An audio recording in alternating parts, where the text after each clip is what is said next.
Hola amigos de Jesús, ¿cómo están? Ya por fin les grabo este video, esperando que se encuentren muy bien después de esta cuarentena.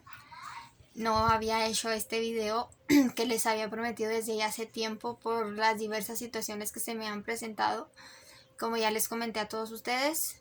Y pues apenas lo hice y espero que lo disfruten. Y espero pues que todo sea una conexión desde agosto hasta ahora. Primeramente agradecerles todo el tiempo, todo el esfuerzo que han estado haciendo de hacer sus tareas, de hacer sus actividades, aprenderse las oraciones.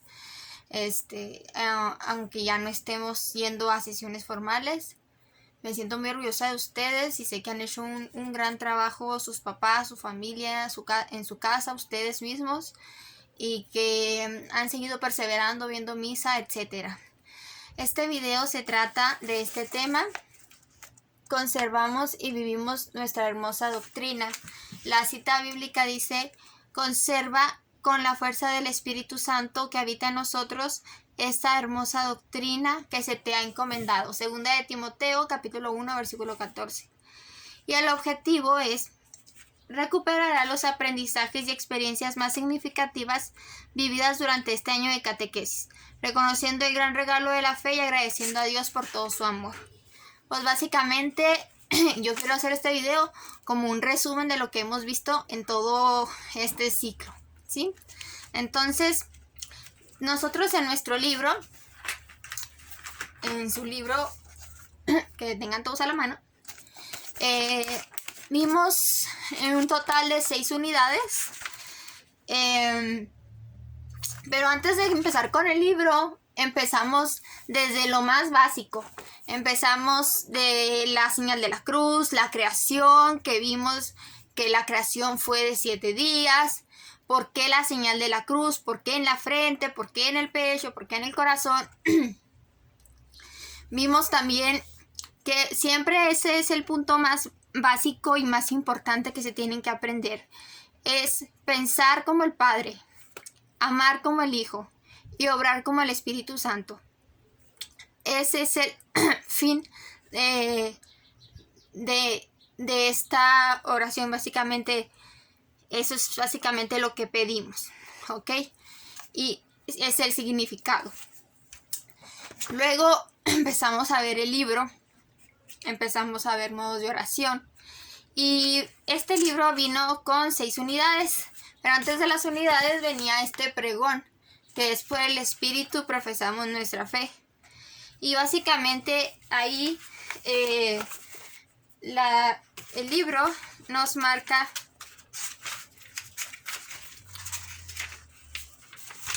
que pues el inicio de nuestra catequesis, y nosotros ahí vimos las verdades que hay en el credo, ¿sí? Y entonces nace ya la unidad 1, ¿verdad? ¿En qué creemos? Y primeramente vimos qué es la fe, ¿sí? ¿Qué es la fe? En este tema, pues dijimos que la fe básicamente es creer en Dios, es saber, se demuestra con amor, es la atención a la voz de Dios, y nos hace experimentar esa fortaleza, esa fuerza, esa alegría que viene del cielo. Y no nada más es creer en Dios, sino creerle a Dios y saber que Él está con nosotros, aunque a veces no lo podamos sentir.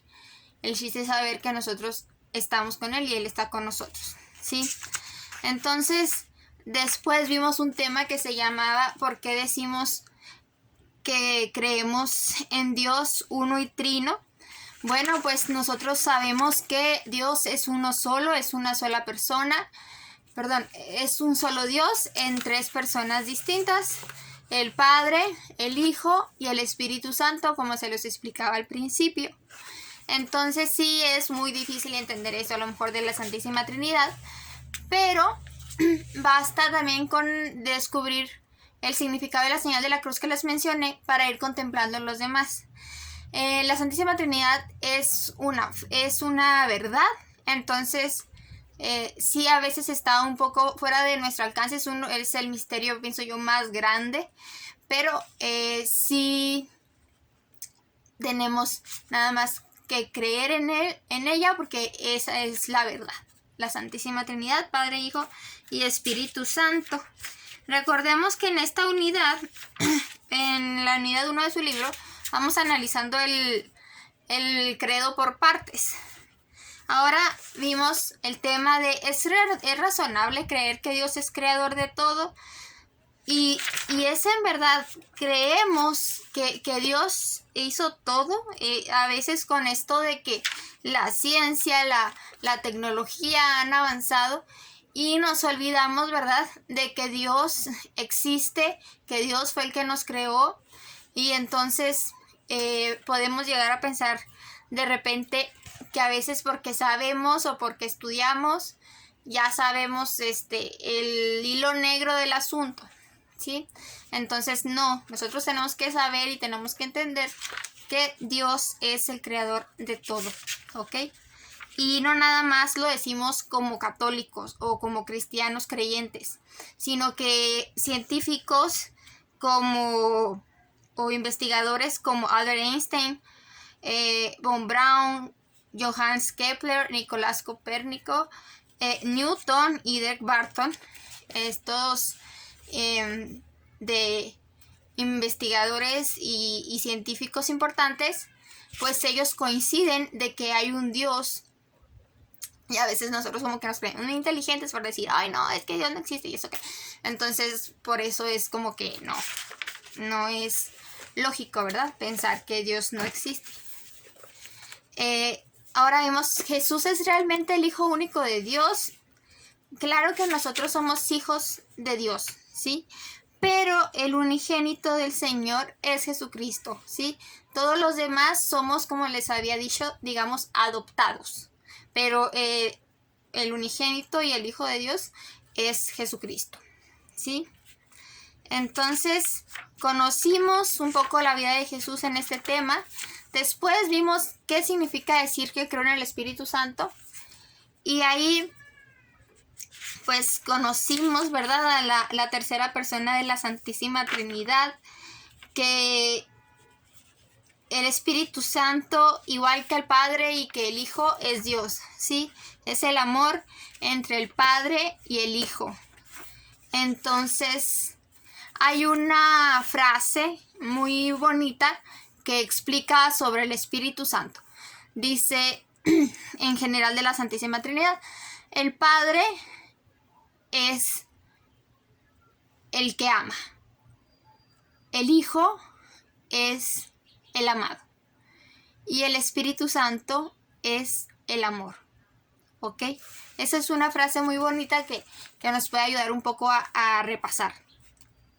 Entonces, el Espíritu Santo, ¿verdad?, es la tercera persona y es el que, como lo decimos en el credo, procede del Padre y del Hijo, que con el Padre y el Hijo recibe una misma adoración y gloria que habló por los profetas.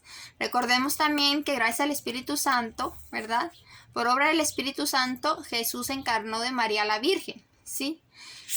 Y entonces es bien importante que nosotros sigamos actuando a través del Santo Espíritu. Como ya lo mencionamos, el Espíritu Santo tiene sus dones, tiene sus frutos que hemos venido estudiando. Y es bueno creer en el Espíritu Santo y tratar siempre de obrar tras lo que Él nos va guiando, ¿sí? Ahora dice, ¿es posible creer en la iglesia hoy?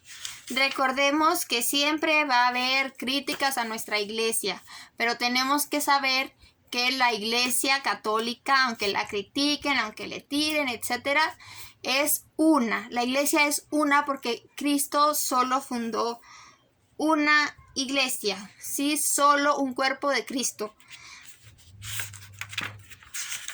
También es santa porque no porque todos sus miembros sean santos o seamos santos, sino más bien porque en ella actúa Dios, que es santo, y entonces todo lo que procede de Dios es santo, ¿sí?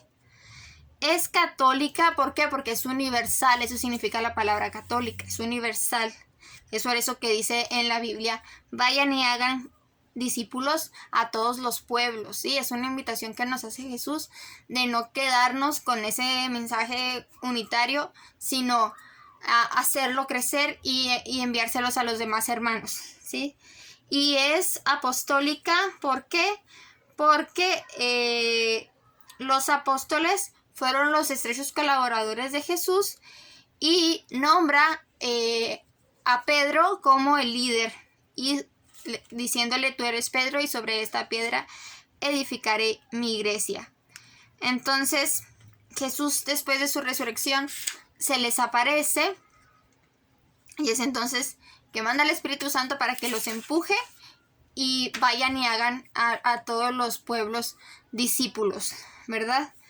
Entonces, eso vimos en esto de la iglesia. ¿En qué otras cosas cree la iglesia? Pues vimos la última parte del credo, que es el perdón de los pecados, la comunión de los santos, la resurrección de los muertos, la vida eterna, ¿verdad? Que Dios, Jesús nos ofrece con su muerte y resurrección, ¿verdad? Después, quiero platicarles que nunca veamos así como que bien a fondo esto. Esto en que creemos, me gustaría darle un poquito de mérito o un poquito más de importancia. Un ejemplo de fe es Santo Tomás de Aquino. Santo Tomás de Aquino nació en Rocaseca, Italia, en 1225. Tiempo después de la muerte de su padre, ingresó a la orden, destacándose como predicador y escritor. Su obra más grande fue la Suma Teológica, una especie de enciclopedia donde agrupó maravillosamente las verdades de la fe que brotan de las Sagradas Escrituras y de las enseñanzas de los santos padres. Aquejado por la enfermedad, haciendo una enérgica profesión de fe, murió el 7 de marzo de 1274 y San Pío V, el 11 de abril de 1567, lo declaró doctor de la Iglesia. León VIII, el 4 de agosto de 1880, lo proclamó patrono de las universidades y escuelas católicas. Y recordamos que es la fe. La fe es una adhesión personal que el hombre entero hace a Dios, que se revela. Comprende una adhesión de la inteligencia y de la voluntad a la revelación que Dios ha hecho de sí mismo mediante sus obras y sus palabras. Y una frase de Santo Tomás de Aquino de la fe era: para alguien que tiene fe no es necesaria ninguna explicación. Para aquel que no tiene fe no hay explicación posible, porque pues no te van a creer, ¿verdad? La unidad 2 es la de que celebramos nosotros, ¿verdad? Entonces el objetivo de esta unidad fue descubrir el sentido de las celebraciones de la iglesia, sintiéndonos invitados a vivir con mayor conciencia y entusiasmo, ¿verdad? Y primero vimos que celebramos nosotros los católicos, vimos que tenemos un calendario, un año litúrgico, ¿verdad? Que empieza con el Adviento y así va continuando hasta que termina con el día de Cristo Rey, ¿sí? Entonces nosotros tenemos el Adviento, la Navidad, el tiempo ordinario, la Cuaresma, la Pascua, Pentecostés y así nos vamos. Entonces también vimos la importancia del domingo, en por qué es tan importante el domingo, y vimos que aunque nuestros antepasados en el Antiguo Testamento tenían como día de descanso, día obligatorio el sábado, es la resurrección de Jesús en un domingo que ese día él quiso resucitar, que es para eso que nosotros el domingo es nuestro día sagrado, ¿sí? No es de que Jesús quisiera imponer, ¿verdad? Pero nosotros a través de lo cristianos que somos, pues creemos ya en el domingo como el día del Señor, como el día de la salvación, el día de la gloria, el día en que Cristo resucitó por nosotros y nos brindó la vida eterna, ¿sí? Ok. ¿quién y cómo celebramos? Pues ahí descubrimos algunas cosas, algunas preguntas. ¿Quién celebra la liturgia? Pues aprendimos que la liturgia la celebra nuestro Señor Jesucristo, ¿verdad? Claramente, ¿verdad? El Padre, digamos, la precede, pero el que en sí la celebra, el más importante, pues es Jesucristo. ¿Cómo lo celebramos? Pues con signos y símbolos, como luz, agua, fuego, pan, vino, aceite, ¿sí? Otros como lavar, ungir, partir el pan, saludarse, etc. Con palabras, por ejemplo, les comentaba algunos responsorios que se contestan en las misas. Y con el canto y la música, cuando las palabras no son suficientes, siempre la música nos ayuda a alabar a Dios y a concentrarnos. Hay personas que entran más fácil en oración a través de alabanza que orando bastante. Y 5, las imágenes sagradas. Punto ahí, alto ahí. No veneramos imágenes, ¿sí? No adoramos imágenes. Simplemente las imágenes contemplamos eso, pero, por ejemplo, cuando vemos una imagen de la Virgen, no, si tenemos un cuadro de la Virgen, no es de que esa sea la Virgen, es como una foto. Si yo tengo el ejemplo que yo les ponía es mi abuelito, que en paz descanse. Yo tengo una foto de mi abuelito, ¿sí? Entonces, cuando yo estoy triste, me siento mal, que quiero platicar con él, veo la foto, la tomo y le hablo. Pero sé que él no es mi abuelito, que es una foto, ¿sí? Y así es con las imágenes. O sea, sabemos que no son, pero igual nos sirven como una guía espiritual, ¿ok? Entonces, para la memoria de nuestro corazón. Después vimos los sacramentos, vimos que en cada uno de ellos hay diferentes signos y efectos. ¿Cuáles son los sacramentos? Pues ya ustedes se lo saben. Bautismo, confirmación, Eucaristía, reconciliación, unción de los enfermos, orden sacerdotal y matrimonio. Después vimos si en realidad lo necesitamos. Claro que sí lo necesitamos, ¿sí? ¿Por qué? Porque pues son momentos, ¿verdad?, en los que Dios son signos del amor de Dios por nosotros, ¿ok? Son signos sensibles y eficaces del amor de Dios por nosotros. Después vimos un lugar para darte culto, que les di hasta su kit de turista. En ese tema vimos las partes principales de la iglesia, lo que significaban, y también estuvimos haciendo diversas oraciones. Entonces aquí un ejemplo de celebrar en esta unidad 2, que podemos nosotros tomar algo de él, es San Pedro de San José de Betancourt. Celebrar y recordar festivamente a una persona o un acontecimiento importante. Nosotros los cristianos a lo largo del año, pero de manera particular los domingos, celebramos a través de símbolos, gestos, oraciones, cantos o alabanzas los misterios más importantes de nuestra fe, así como la vida y la obra de Jesús, de la Virgen María y de los santos. Los cristianos debemos estar siempre alegres. Estén siempre alegres en el Señor, dice Filipenses capítulo 4, versículo 4. La celebración es nuestra forma de recibir los regalos de la existencia, lo dijo Osho. San Pedro de San José de Betancourt nació en 1626, a los 23 años llegó a Guatemala, se desempeñó como custodio y sacristán de la ermita del Santo Calvario, visitó hospitales, cárceles y casas de pobres. Socorrió a migrantes sin trabajo y adolescentes descarriados sin instrucción y perdidos en los vicios. Entonces, nos mandaba a decir: acuérdense, hermanos, de que un alma tenemos y si la perdemos no la recobraremos. Envuelto de un regocijo especial, con una espontaneidad y un gozo sin igual, celebraba cualquier encuentro con Dios por medio de cantos, bailes y alabanzas, motivo por el que algunas personas lo consideraron loco. ¿Sí? Murió a los 41 años el 25 de abril de 1667 y San Juan Pablo II lo canonizó el 30 de julio del 2002. Después vimos en la unidad 3 cómo debemos vivir.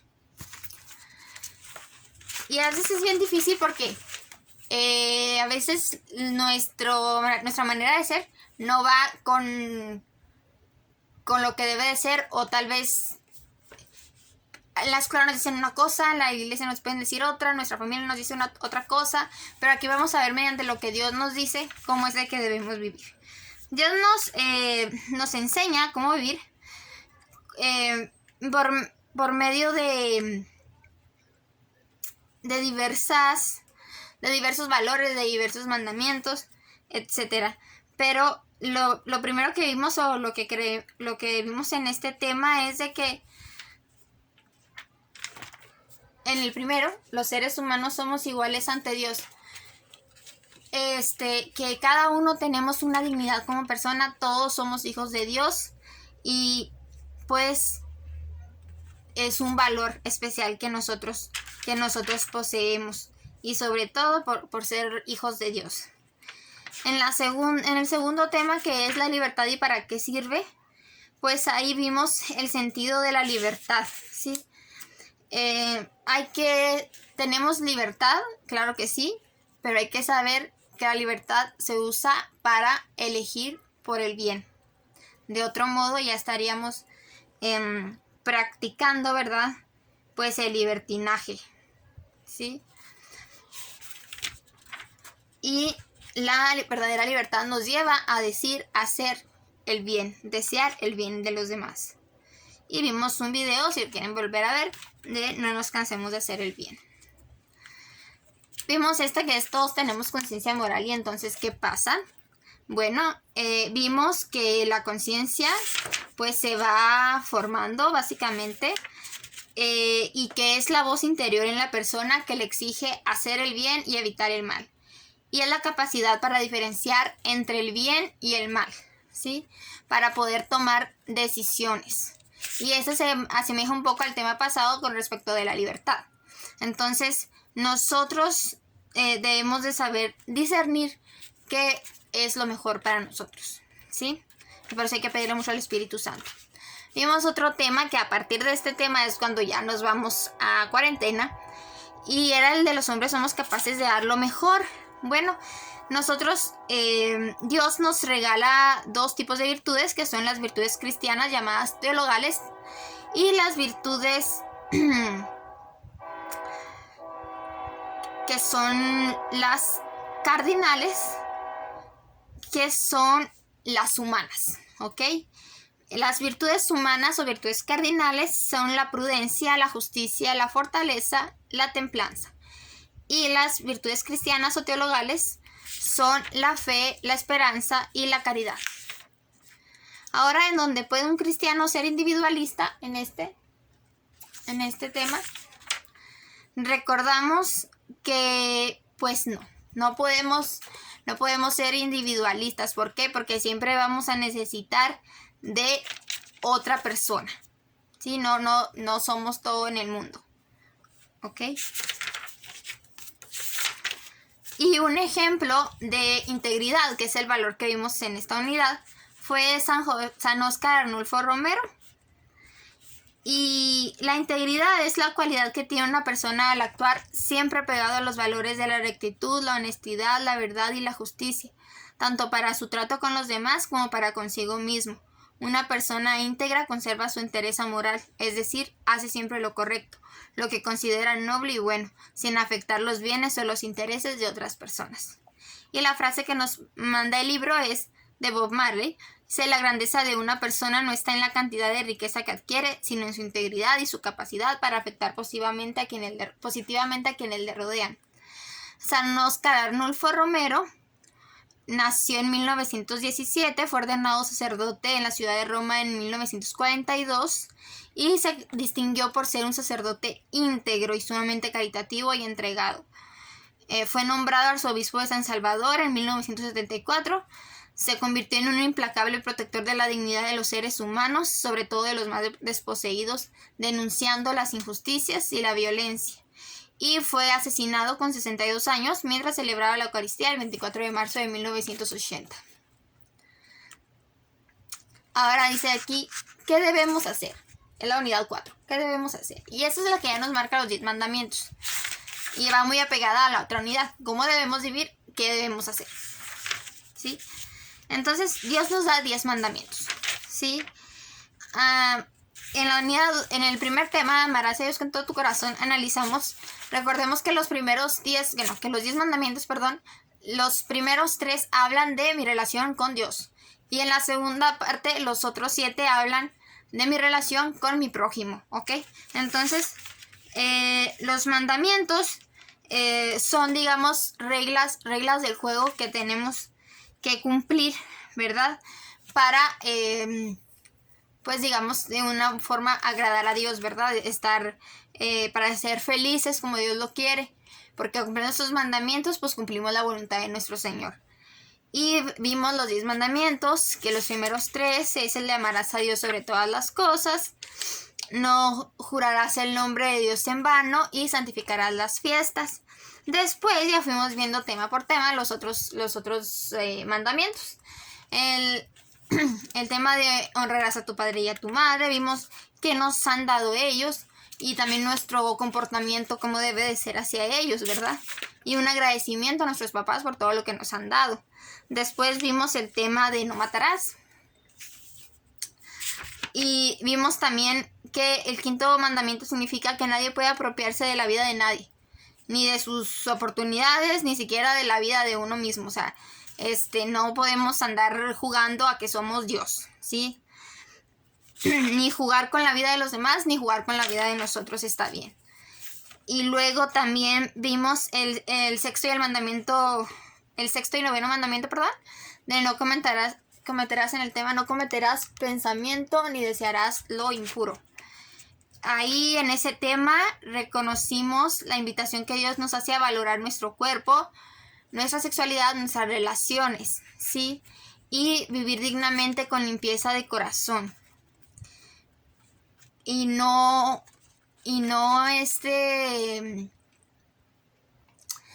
digamos, conservar nuestra pureza en el corazón, ¿sí? En nuestra mente, sobre todo, es algo que nosotros siempre debemos de pedirle a Dios. Luego vimos, ¿verdad?, el tema de no robarás ni codiciarás lo ajeno, que son el 7.º y el 10.º mandamiento. Y entonces en este tema vimos que Dios ha creado los bienes, ¿verdad?, para toda la humanidad, no nada más para unos cuantos. Por eso nos invita a vivir los valores de la solidaridad, de la justicia y de la caridad.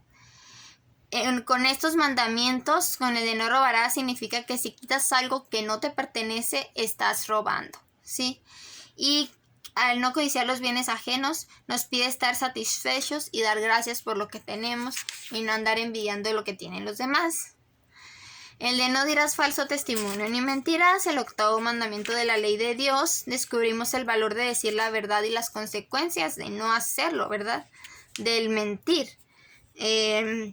A veces ponemos ciertas como pretextos para decir mentiras y todo, pero no. No hay que decirlas.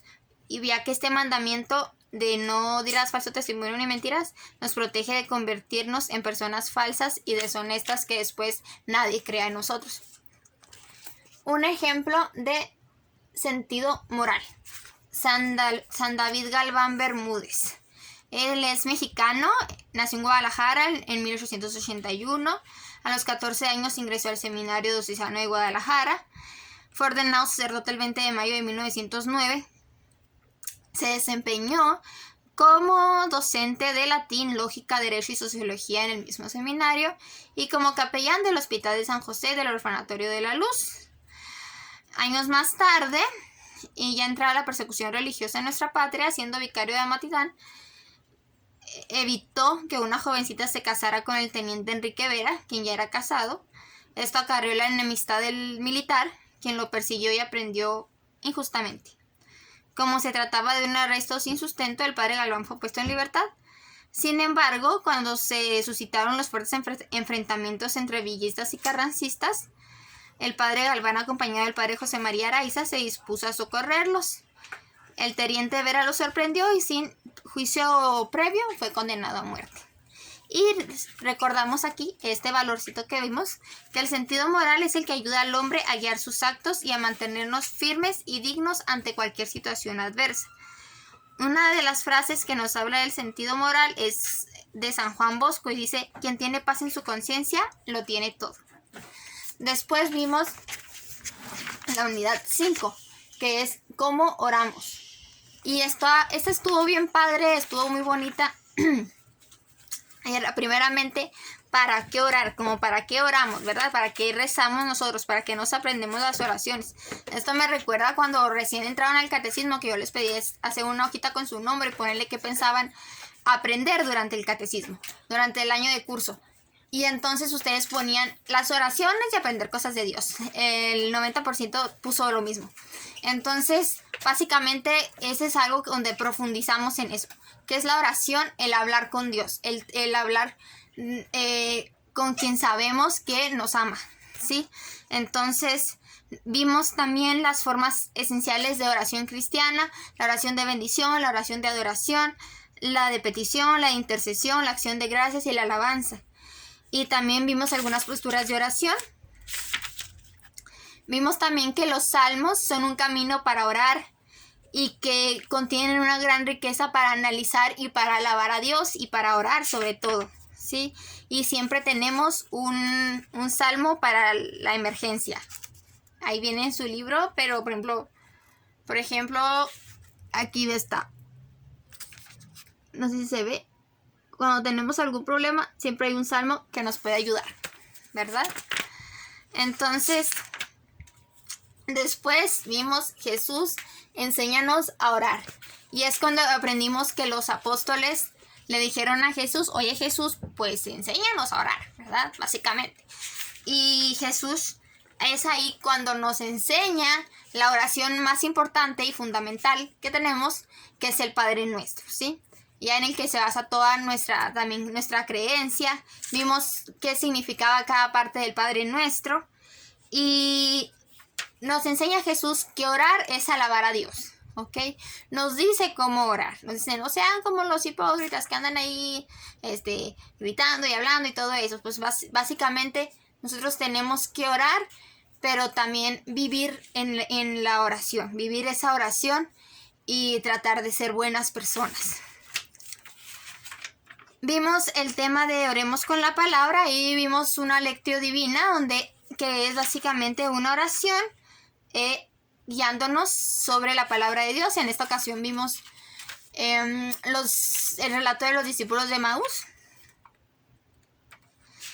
Y en esta unidad, en la unidad 5, vimos un ejemplo de oración que es San Luis Gonzaga, quien nació el 9 de marzo de 1568 en Lombardía, Italia. Y pues desde muy pequeño, desde muy joven, quiso consagrar su vida a la Santísima Virgen. A los 9 años hizo su voto de virginidad. Al cumplir los 13 recibió de manos del obispo la primera comunión. Y también años más tarde, en contra de la voluntad de su padre, decidió ingresar a la Compañía de Jesús. En 1591 contrajo una fuerte enfermedad, por lo que su salud quedó fracturada, dejándolo frágil y muy débil. Tiempo después recayó y en oración le fue revelado el día en que iba a morir. Desde entonces nunca dejó de orar hasta el día en que, con los ojos clavados en un crucifijo y el nombre de Jesús en sus labios, murió el 21 de junio de 1591. Disculpen que me estoy trabando y de repente digo malas palabras, pero no sé, estoy como nerviosa. Y la oración. ¿La oración qué es? Pues dialogar con Dios para escucharle, alabarle, darle las gracias y pedirle aquello que más nos conviene. Y vimos que la oración, según San Agustín, es el encuentro de la sed de Dios y de la sed del hombre, ¿sí? Ahora en la unidad 6, que también estuvimos viendo durante diversas etapas del curso, vimos también qué pasa con los muertos. Esta unidad 6 se llama Celebrando la Vida. ¿Qué pasa con los muertos? Pues vimos que la muerte en sí no es el final de nuestra vida, sino es una parte de ella. Es el final de nuestra vida terrena para ingresar a la vida eterna. Sí, vimos la iglesia militante, la iglesia purgante y la iglesia triunfante, ¿ok? Que nosotros actualmente formamos parte de la iglesia militante y a la que inspiramos a ingresar,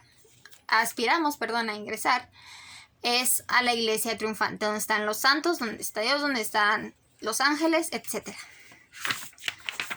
También vimos el tema de María, Madre de Dios y Madre Nuestra, que en ese tema me gustaría anexar también el tema que vimos de mayo, mes de María, bien importante porque María es nuestra madre, María es madre de Jesús, pero se nos entrega también a nosotros como madre.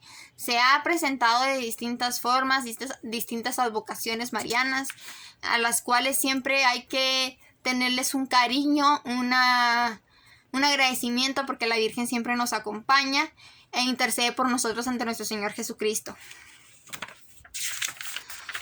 Y también vimos el tema de la Navidad, de la encarnación del Hijo de Dios. Ahí vimos una serie de tiempo muy, muy padre, porque fuimos toda la historia del pueblo de Israel hasta nuestro Señor Jesucristo, hasta su nacimiento. Y vivimos ahí más otra vez el Adviento y la Navidad, donde Jesucristo se hizo hombre para darnos vida, para que conociéramos el amor de Dios, para ser nuestro modelo de vida y de santidad. Por eso es que dice, yo soy el camino, la verdad y la vida. Nadie puede llegar hasta el Padre sino por mí, lo dicen en Juan capítulo 14, versículo 6. Y para hacernos participar de la naturaleza divina. Sí, es por eso tan importante la Navidad, porque es cuando Jesús nace, Dios nace a través de una mujer para pues traernos vida nueva, ¿verdad? Vimos también el tema de la Semana Santa y el tema de la Pascua, con al tercer día resucitó entre los muertos. Vimos qué significaba cada día de la Semana Santa. Y pues vimos que la resurrección de Jesús pues es algo que aunque celebramos en Pascua, igual siempre lo celebramos los domingos, ¿sí? Con la Eucaristía. Siempre es una celebración de la resurrección de Jesús. Y todo esto lo vimos muy bonito, la Cuaresma, etc. El Espíritu Santo, nuestro Maestro. Bien bonito porque en este tema vimos Pentecostés y aprendimos muchísimo que es Pentecostés. Y es cuando llega el Espíritu Santo y se posa sobre los apóstoles y se posa como lenguas de fuego y empieza la gente a escuchar todo lo que estaban diciendo ellos en sus lenguas nativas. Por ejemplo, si lo viéramos en un momento contemporáneo, sería, por ejemplo, si va un francés, lo escuchaba en francés. Si va un italiano, lo escuchaba en italiano. Un mexicano en español. Un estadounidense en inglés, ¿ok? Entonces, así ellos entendían según su propia lengua cómo iban hablando la gente que estaba ahí alrededor. Y es donde se despiertan los apóstoles y ahora sí empiezan a darle duro con la evangelización. Porque pues al principio estaban todos así incómodos porque pues hoy mataban a Jesús y eso, pero no, o sea, el Espíritu Santo los impulsó, ¿sí? Porque Jesús ya les había explicado cómo. Ahora les tocaba a ellos seguir con ese mensaje. Y vimos un tema que es el ejemplo de interioridad, que es, este es el ejemplo de interioridad, Santa Faustina Kowalska. Elena Kowalska, mejor conocida como Santa Faustina, nació en Głogowicz, Polonia, en 1905. Y viajó a Varsovia e ingresó a la congregación de las Hermanas de Nuestra Señora de la Misericordia. Ahí fue donde recibió el nombre de Sor María Faustina. Toda su vida se concentró en caminar con constancia hacia la plena unión con Dios y una abnegada colaboración con Él en la obra de la salvación de las almas. Y Dios le regaló gracias extraordinarias, los dones de la contemplación y de un profundo conocimiento del misterio de la divina misericordia, aunados a constantes visiones y revelaciones gracias a la interioridad que mantenía. En los últimos años de su vida aumentaron los sufrimientos, la llamada noche pasiva del espíritu y las dolencias del cuerpo. y el 5 de octubre de 1938 murió contando con 33 años de edad. Y además ese mismo día que declaró el Papa San Juan Pablo II, el día que lo canonizó el 30 de abril del 2000, se declaró que el segundo domingo de Pascua se denominará el Domingo de la Divina Misericordia. Y pues la interioridad, que es el valor que vimos, es que gracias a la interioridad somos capaces de fijar la atención en nosotros mismos de forma íntima, delicada y esencial. Podemos estar con nosotros mismos. Somos capaces de conocernos y de poseernos. Así, con la ayuda de Dios podemos descubrir nuestro propio yo, nuestro mundo interior, y nos hacemos a nosotros mismos de misteriosa manera vivos y presentes. Y la interioridad, según San Agustín, ¿verdad?, es: no vayas fuera de ti, entra en ti mismo, porque la verdad habita en la interioridad del hombre. Entonces, esas fueron las 6 unidades que vimos todos los temas. Y finalmente, pues este es el cierre de nivel, que dice: conservemos y vivamos esta hermosa doctrina que se los platicaba al comienzo. Vimos en qué creemos, qué celebramos, cómo debemos vivir, qué debemos hacer, cómo oramos. Y ustedes hicieron su cruz bien bonita, que espero que me manden la foto, mándenla por WhatsApp. Y pues de manera personal yo les pido qué fue lo más significativo para ustedes, que me lo manden. Lo que más resonó en su corazón, de las verdades de fe escuchadas, de los momentos de oración, de las actividades, de las dinámicas, de las presentaciones, incluso de sus se me fue la palabra. Rayos. De las catequesis, de las retroalimentaciones. Y pues me gustaría mucho que todo eso así como que lo plasmaran en su cruz. Pues yo ya en eso termino, ¿verdad? Pues agradecerles por todo lo que he aprendido de ustedes, porque a veces piensan que la catequista sabe todas las oraciones, no, la catequista sabe todo. No, en serio no.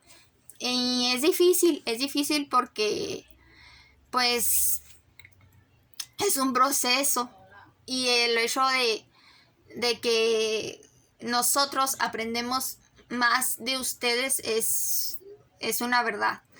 Y yo les agradezco todo lo que aprendí de ustedes y estas ganas de seguir en el catecismo a pesar de la cuarentena. Espero y que no bajen la guardia, sigan adelante, sigan aprendiendo de Dios, sigan perseverando en el servicio, cuídense mucho, vivan la fe. No es de que hago mi primera comunión y ya no me aparezco hasta que haga mi confirmación. Y de mi confirmación ya no me aparezco hasta que me case. Pues no, ¿verdad? O sea, se trata de seguir yendo a misa, seguir aprendiendo de Dios. Nunca se termina de aprender, créanmelo, nunca se termina. Siempre hay algo que aprender sobre Dios.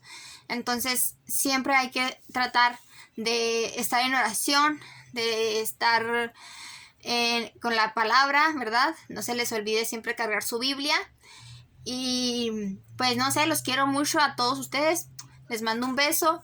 Gracias. No tengo otra palabra que decirles más que gracias a ustedes, gracias a sus familias. Pueden contar conmigo siempre. Soy su catequista, siempre lo voy a hacer. Si tienen alguna duda, una pregunta, quieren platicarme algo, lo pueden hacer. Aquí estoy a sus órdenes. Y pues me lo llevo en el corazón. Y me llevo muy bonitos recuerdos de ustedes, algunos graciosos como cuando me caí cantando alabanzas en el salón, y yo sé que de eso se van a acordar siempre, no se hagan. Entonces, pues nada, no quiero llorar, pero pues muchas gracias por todo, los quiero mucho. Estudien las oraciones, por favor, y prepárense para pronto recibir a Jesús de manera sacramental. Entonces, por lo pronto yo los dejo. Espero ya estén bien. Los quiero muchísimo. Si me pueden responder este video, respóndanmelo. Y gracias por todos los que se han preocupado por la vida de mi mamá. Ya antier la dieron de alta, gracias a Dios, y es por eso que pues hoy pude hacer este video. Muchas gracias. Los amo. Bye.